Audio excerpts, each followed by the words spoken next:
This morning, I woke up to the surprising news that Toni Kroos will retire from football after the European Championships this summer. Where do we start off? I don't know if you want to go to the legacy of it or the surprise of it. Let's start off with the surprise of it. Toni Kroos, he always, the way he spoke, he never seemed like the kind of guy that wanted to, even though most in the world do. He never seemed the kind of guy that would go to MLS or Saudi and, finish off his career. He never had that persona of some. He seemed like the guy that wanted to retire on the top, kind of like a Zidane guy. He had that kind of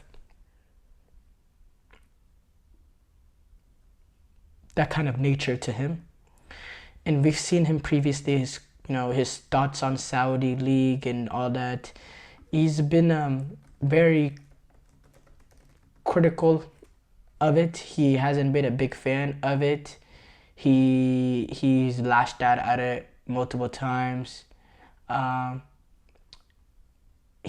fact, earlier this year, when he was playing at the in Saudi Arabia for the Super Copa final, every time he touched the ball, he was heard by a lot of boos, which was expected. But he's been very critical on the Saudi Pro League, saying they say they're all about ambitions, but it's all about money. He said whenever Celta Vigo's forward Gabriel Vega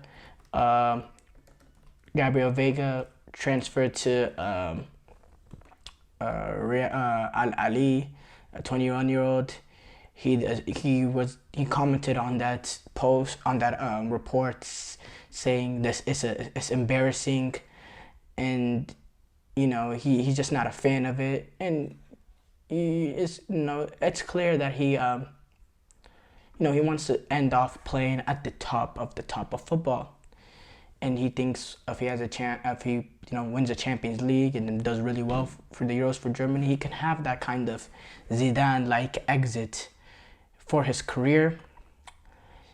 Now, as far as him and his legacy, brilliant player. Toni Kroos, brilliant player. He's won 22 trophies with Real Madrid since he joined 10 years ago. He has 4 Champions Leagues with Madrid. He has 1 with Bayern, and he has 4 La Liga titles. He's a brilliant player. His passing ability, his passing range, his ability to be a composer in the midfield, be calm under pressure, ability to drive forward, never had pace, never seemed like a freak of nature in terms of athleticism, none of that. But his ability to drive forward with the ball, to play a line-breaking ball, the assist he had to Vinicius is one of, in the Champions League semifinals, to break the deadlock. It's just one of the, this is just his nature, of his amazing ability, his footballing nature. He's a brilliant talent, and he's accomplished so much in his career. But yeah, he's a complete talented player. He won a World Cup with Germany. He has not won a European Championship, but he has a chance to win it this summer, which will really complete. He's done everything at that point, winning a continental championship for his country, winning a World Cup, doing everything for club, winning the league, winning the Champions League, winning domestic cups, doing treble, winning a Champions League also at Bayern. He's done everything. He's a brilliant player.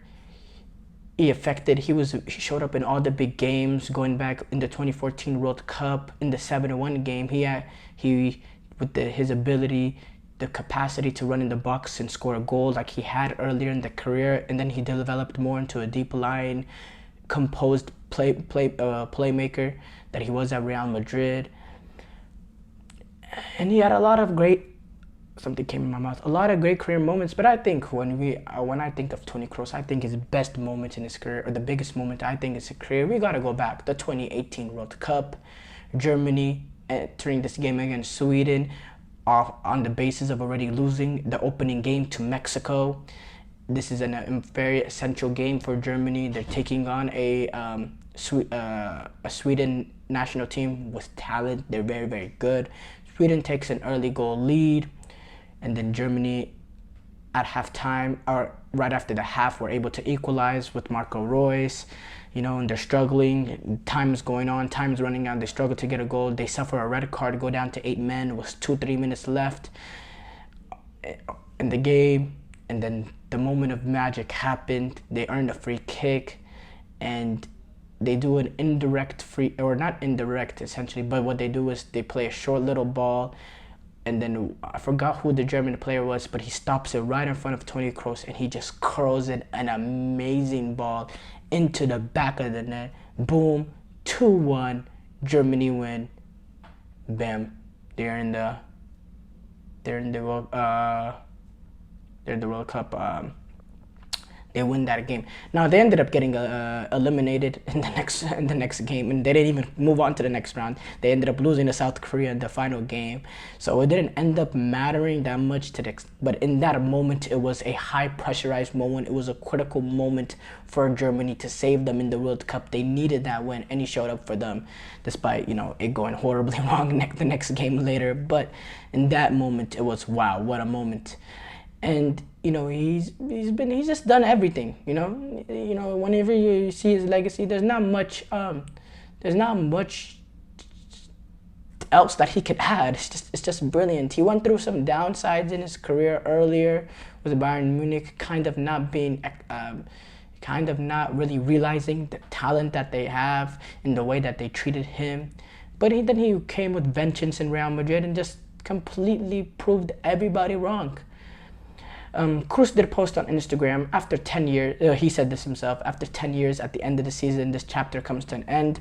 I would particularly like to thank everyone that welcomed me with an open heart and trusted me. But especially, I would like to thank you, dear Madristas, for your affection and your love from the first day until the last one. At the same time, this decision means that my career as an active footballer will end in the summer after the European Championship.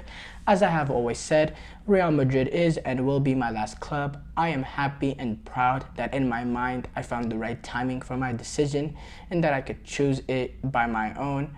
My ambition was always to finish my career at the peak of my performance level.